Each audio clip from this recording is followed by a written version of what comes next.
Hi friends, welcome back to my channel. இன்றைக்கி நம்மளோட சேனலில் என்ன வீடியோன்னு பார்த்தீங்க அப்படின்னா, நம்ம வந்து மேக்ரோனி பாஸ்தா தான் செய்ய போகிறோம். மேகியிலேருந்து ரொம்பவே நல்லாவே இருந்துச்சுங்க. அதுக்கு வந்து நம்ம என்ன செய்யணும்னா 1.25 கப்பு தண்ணி, ஒரு பேக்கெட்டுக்கு 1.25 கப்பு தண்ணி வந்து நல்லா கொதிக்கவும் நம்ம வந்து இந்த பாஸ்தாவை தண்ணியில் போட்டுட்டு அது கூட நமக்கு வந்து இந்த சீஸ் மிக்ஸ் கொடுத்துருப்பாங்க, அதையுமே இது கூட வந்து நான் ஆட் பண்ணிட்டேன். அது கூட நிறைய கார்ன்லாம் போட்டிருக்கோங்க.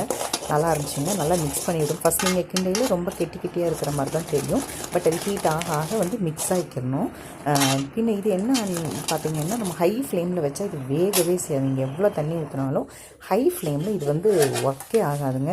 நீங்கள் அனலை குறைச்சி வச்சு நீங்கள் வேக வச்சு அப்பப்போ மட்டும் கிண்டி மட்டும் விட்டிங்கன்னு வைங்களேன், நல்லா சாஃப்டாக சூப்பராக வந்து நல்லா டேஸ்டியாக இருக்குங்க. ரொம்பவே சீஸியாக தான் இருந்துச்சு. இது நான் பார்த்தப்போ கூட இது இவ்வளோ டேஸ்ட்டை வந்து நான் வந்து எக்ஸ்பெக்ட் பண்ணல. கட்டாயம் நம்மளோட பேபிஸ்க்கு வந்து இது ரொம்ப பிடிக்கும்.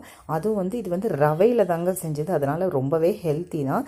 அதனால் நீங்களும் இதை வாங்கி உங்கள் வீட்டில் ட்ரை பண்ணி பாருங்கள். ரொம்ப டேஸ்டி அண்ட் ஹெல்த்தியாக இருந்துச்சு. இந்த மழை காலத்துக்கு ஏற்ற ஒரு டிஷ் தாங்க இது. இது வந்து நம்ம ஈவினிங் ஸ்நாக்ஸ் ஐட்டமாகவும் நம்ம வந்து பிள்ளைங்களுக்கு வந்து கொடுக்கலாம். நான் வந்து இது ரொம்ப நேரம் செஞ்சு வச்சும் பார்த்தேன். ரொம்ப ட்ரையாலாம் ஆகவே இல்லைங்க. நல்லா சாஃப்டாக நல்லா ஃப்ளஃபியாக தான் இருந்துச்சு. இந்த ரெசிபி உங்களுக்கு பிடிச்சிருந்துச்சு அப்படின்னா மறக்காமல் என்னோடய சேனலை வந்து சப்ஸ்கிரைப் பண்ணுங்கள். தேங்க்யூ.